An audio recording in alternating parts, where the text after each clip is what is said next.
Hello everyone, myself Assistant Professor Vatsal D. Patel from Civil Engineering Department working at Mahatma Gandhi Institute of Technical Education and Research Center Navsari.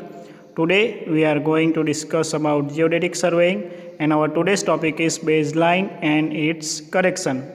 So be ready with your pen and paper. So let's start with the baseline first. So the accuracy of any order of triangulation depends upon the accuracy of the measurement of its baseline.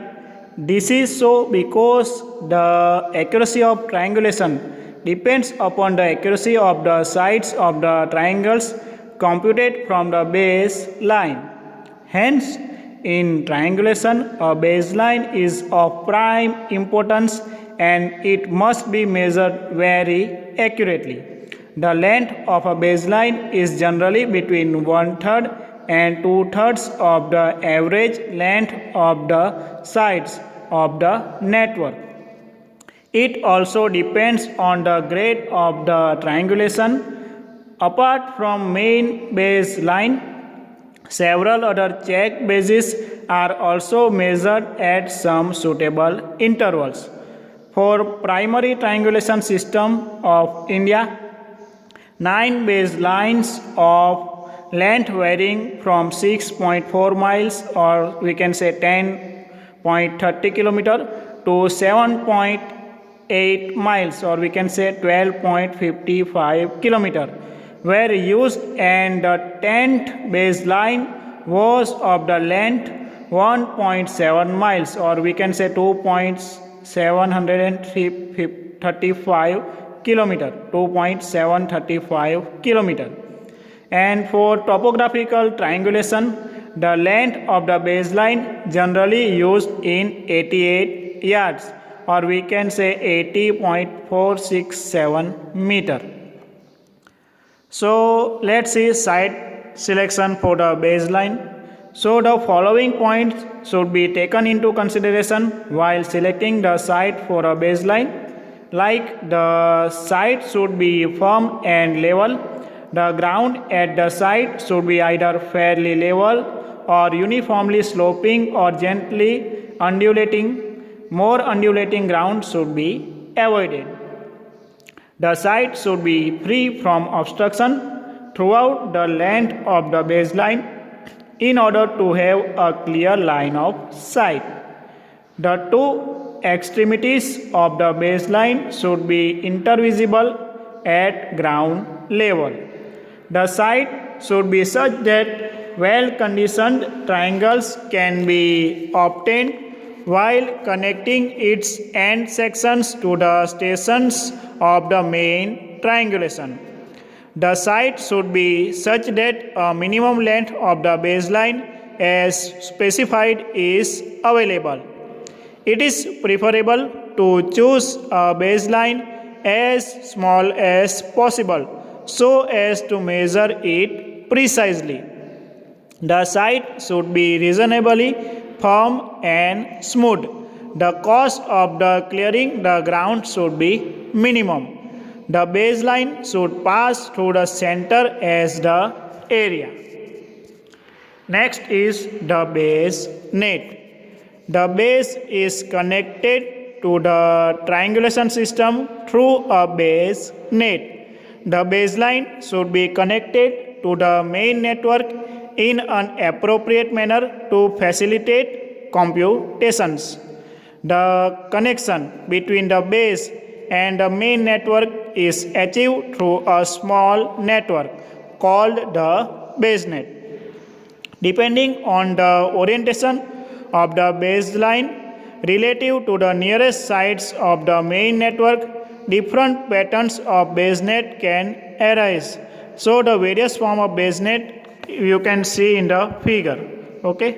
So class 1 will be the triangulation chain, class 2 is denoted by other symbol. Okay. So according to that various forms of base net you can see in the image. So next is extension of the baseline. Usually the length of the baseline is much shorter than the average length of the sides of the triangles. but the baseline is normally selected shorter due to the following reasons. Like, it is usually not possible to get a suitable site for a longer base. And second one, it is difficult and expensive to measure a long base line. The extension of short base is done through forming a base net consisting of well-conditioned triangles. So the points to be kept in mind for selecting the base net are: small angles opposite the known site must be avoided. A ratio of base length to the average side length should be at least 0.5 so as to form well-conditioned triangles.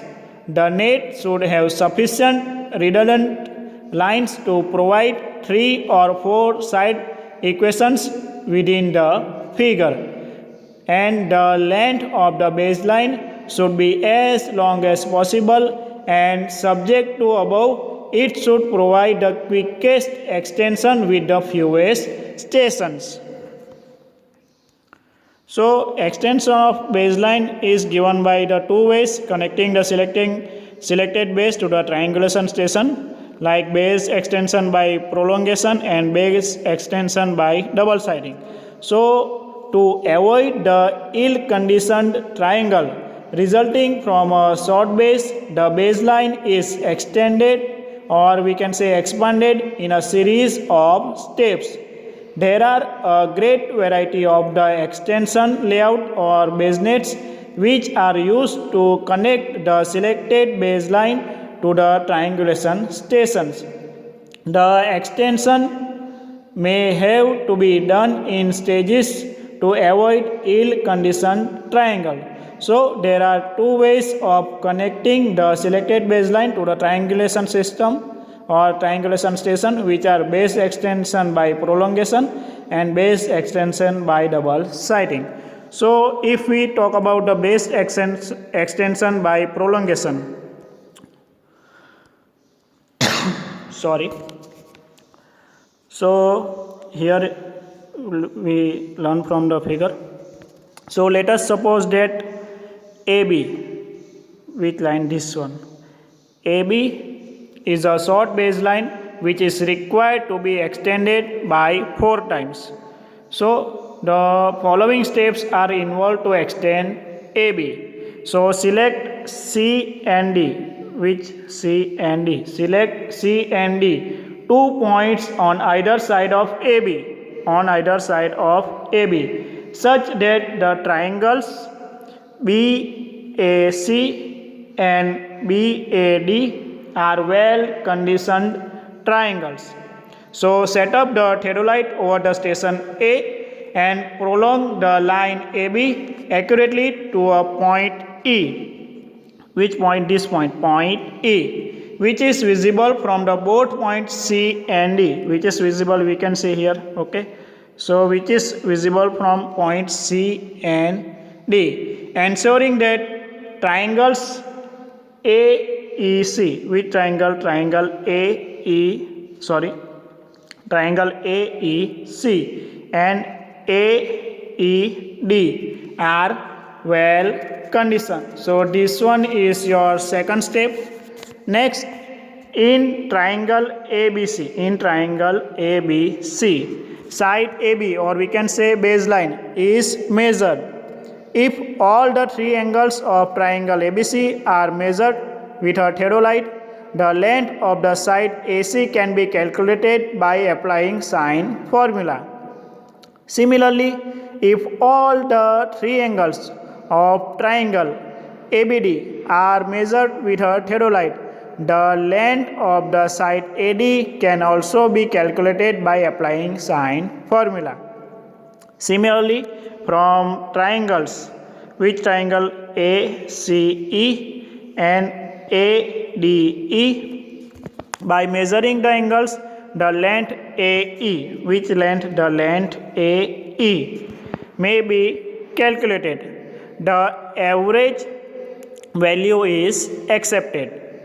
Next, length of B is also computed in similar way using the measured angles of the triangles BCE and BDE, and the mean value is obtained. The sum of AB and B should agree with the length of AE obtained in the previous case, like the triangles ACE and ADE, to provide a check. The base can be extended to H in the similar way if found necessary. So this is the base extension by prolongation method. Next is base extension by double sighting. Okay, so we will also learn it from the figure. Sorry. In this method, prolongation of the initial base is not required. To extend the base AB, which base? This one. To extend the base AB to the length of side EF, which side? This side, EF. Following steps are involved. Number 1, choose 4 intervisible points like C, D, E and F. In triangle ABD and ABC, measure the angles DAB, BAC, DBA and ABC. The most probable values of these angles are found by the theory of least squares. By solving triangle ABD, calculate the lengths of the side AD and side BD by applying the sine law from the angles and measured length AB. Similarly, by solving triangle ABC, calculate the length of the side AC and BC. Okay. Same way, by solving the triangles ADC and BDC, calculate the length of the side DC and accept the mean value. In triangles CDE, which triangle? CDE, this triangle, and CDF. Measure the angles measure the angle ECD, DCF, EDC and CDF. Again, by solving triangle, which triangle? Triangle ECD. Calculate the length of the side EC, this one, and ED by applying the sine law from these angles and the new calculated baseline CD. Similarly, by solving triangle, which triangle? FCD. Calculate the length of the side FC and FD. The new baseline CD can be further extended to the length EF by solving the triangles CEF and DEF. Calculate the length of EF and accept the mean value. The line EF, which line? This line. Sorry. The line EF may form a side of triangulation system. So this is the two method for the extension of the baseline. Hope so you understand it very well. Okay. Next is Hunter's short base. So the short base is called Hunter's short base, designed by Dr. Hunter, who was director of the Survey of India. The short base consists of 4 chains, each of 22 yards, or we can say 20.117 meter, linked together. Each chain is supported between 2 stands. There are 5 stands, 3 intermediate 2-leg stands and 2 three-legged stands at ends. So the extreme ends of the end chain are fixed to two targets which are fixed to three-leg stands. So you can see its arrangement here. Okay. So a weight of 1 kg is suspended at the end of the arm to make all the chain straight during observation. The correct length of the individual chain is supplied by the manufacturer or is determined in the laboratory. The length of the joints between two chains at intermediate supports are measured directly with the help of a graduated scale. To obtain correct length between the centers of the targets, the usual corrections for temperature, sag, slope, tension or we can say pull, misalignment, reduction to mean sea level, etc. are applied. Sorry. So let's see setting up of Hunter's short base. So the two ends of Hunter's short base are marked as station A and B. The end A is marked in red color and the end B is marked in green.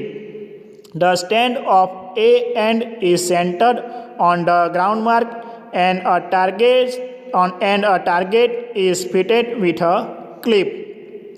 The target is made truly vertical so that the notch on its tip side is centered on the ground mark of A.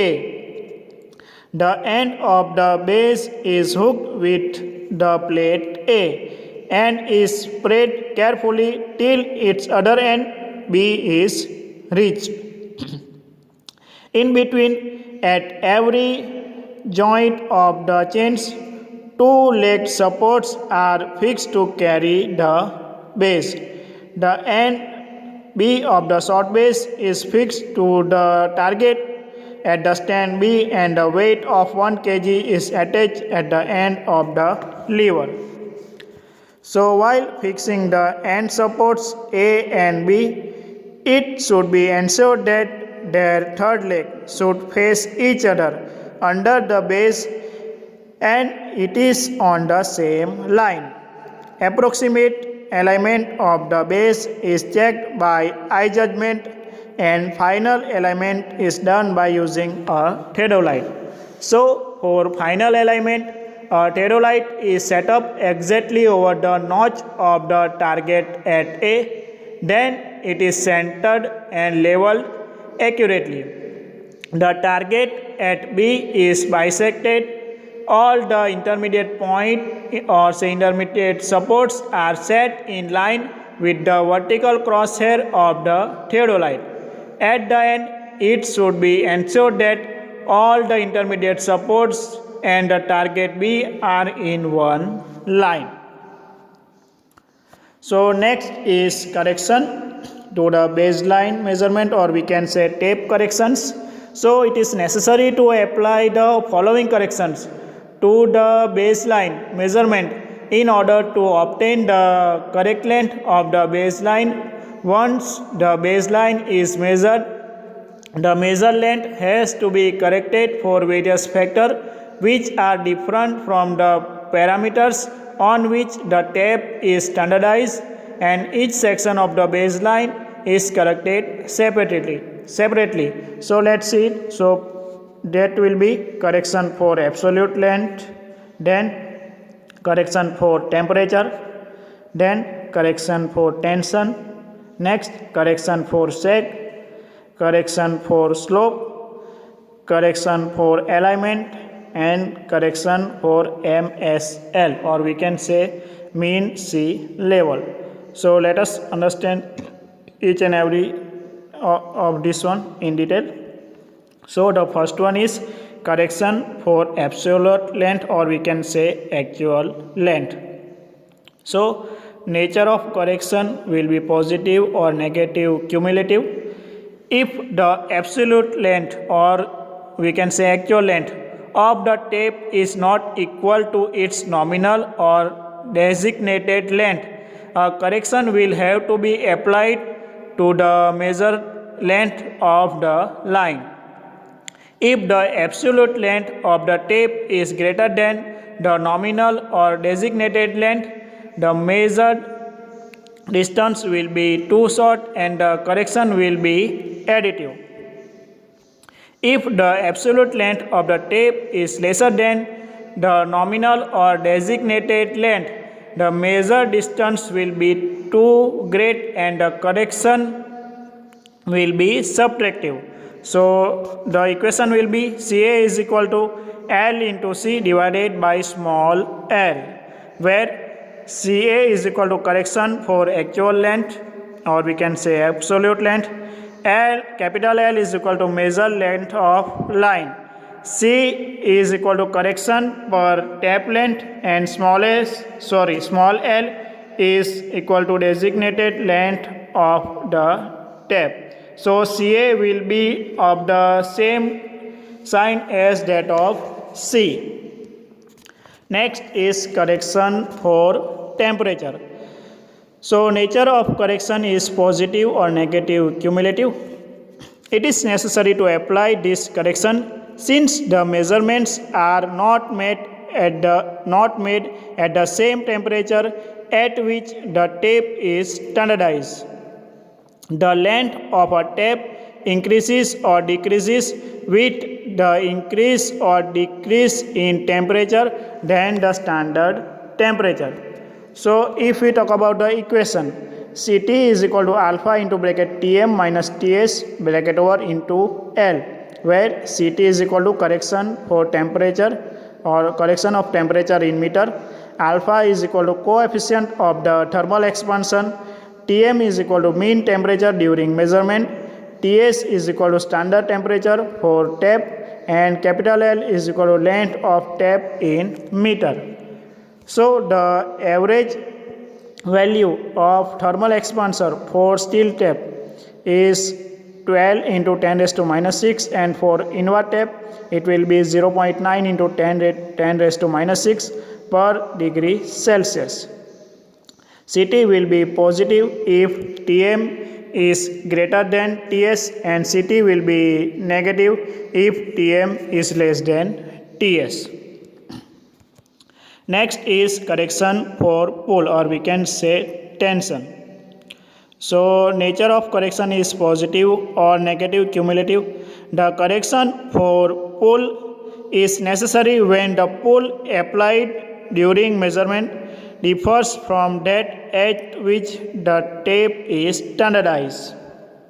So if we talk about equation, it will be given by Cp is equal to Pm minus Ps into L divided by A, where Cp is equal to correction of pull, Pm is equal to pull applied during measurement in Newton, Ps is equal to pull at which the tape is standardized in Newton, capital L is the length of tape in meter, A is equal to cross sectional area of tape in mm square or centimeter square, and E is equal to modulus of elasticity of the tape material. So where E may be taken as E is equal to 2.1 into 10 raised to 7 Newton per centimeter square for steel tape, and E is equal to 1.5 into 10 raised to 7 Newton per centimeter square for invert tape. So if A is given in centimeter square, Pm and Ps in kg, then E should be calculated in kg per centimeter square and vice versa. So the correction may be positive or negative according as Pm is greater or less than Ps. Next is correction for sag. So nature of correction is negative or positive cumulative. So when a tape is stretched between two supports, it takes the form of a sag, which is assumed to be a parabolic curve. The correction for sag is the difference in length between the arc and the subtending chord. it is required only when the tape during measurement is kept suspended. Since the effect of sag is to make the measured length too great, this correction is always negative. Okay.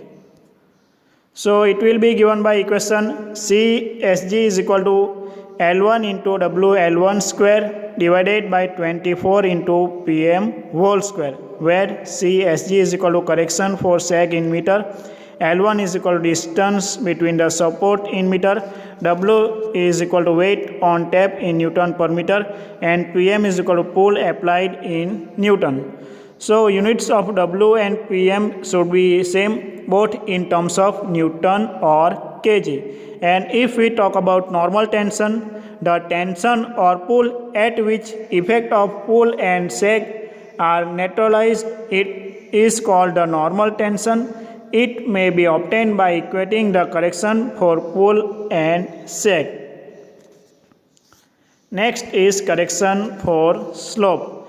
Be sure you know that it will be always negative. So the correction for slope is required when the points of supports are not at the same level. So from the figure, equation will be CSL is equal to LM into 1 minus cos theta, or we can say CSL is equal to H square divided by twice LM, where CSL is equal to correction for slope, LM is equal to measure length of the slope, H is equal to height difference between 2 points, and theta is equal to angle of slope. So the correction is always subtractive from the measured length. Next is correction for misalignment, or it is denoted by CM. So generally line is set out as a straight line, but sometimes it becomes necessary to follow a bent path due to an obstruction. The bent line composed of two straight lines. In this case, the measured length is always greater than the correct straight distance. So figure shows a line consisting of side AC and AB. So let AC is equal to L1 and CB is equal to L2. Angle BAC is equal to theta 1 and angle ABC is equal to theta 2 measured with a theodolite. Then AB is equal to L1 cos theta 1 plus L2 cos theta 2.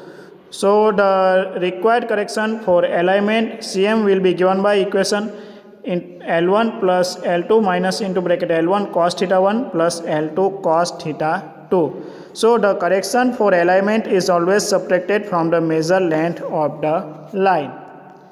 Next is reduction to mean sea level. The measured length of a line at an altitude of small h meters above mean sea level will be more as compared with the corresponding line on the mean sea level. The measured horizontal distance should be reduced to the distance at the mean sea level, called the geodetic distance. If the corrected horizontal distance is so reduced, all computed distances also get automatically reduced to mean sea level. So you can see its arrangement in figure. So let's see notation of each and everything. So L will be measured horizontal distance an altitude of h meter above the mean sea level. D is equal to distance reduced to mean sea level. Small h is equal to altitude above the mean sea level.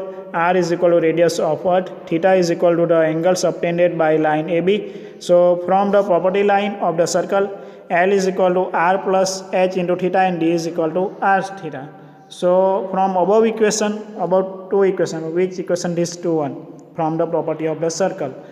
L divided by R plus H is equal to D divided by R, or we can say D is equal to R divided by R plus H into L. So the altitude correction is given by CR is equal to L minus D. So further it is simplified into L minus L into bracket R divided by R plus H bracket over.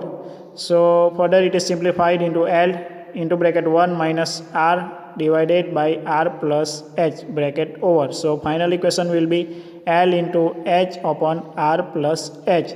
As h is very small compared to r, it can be neglected in the denominator.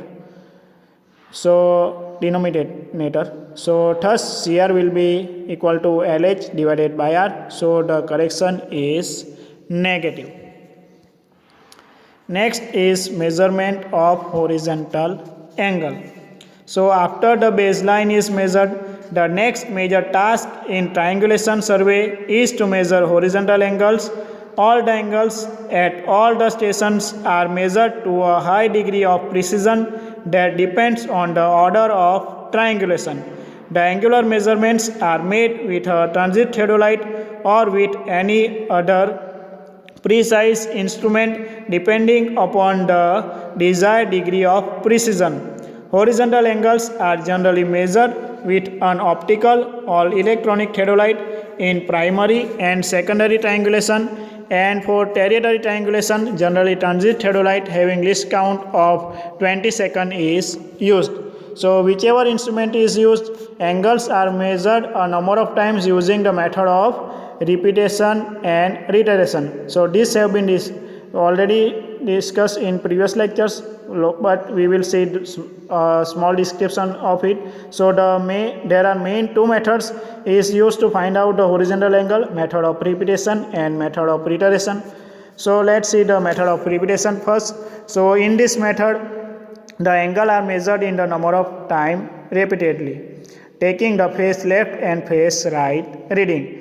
To measure the angle ABC, make 6 face left reading and angle measured in clockwise direction and find the average of the reading. To measure the angle ABC, make 6 face right reading and angle measured in anti-clockwise direction and find the average of the reading. So it is method of repetition. Next is method of reiteration.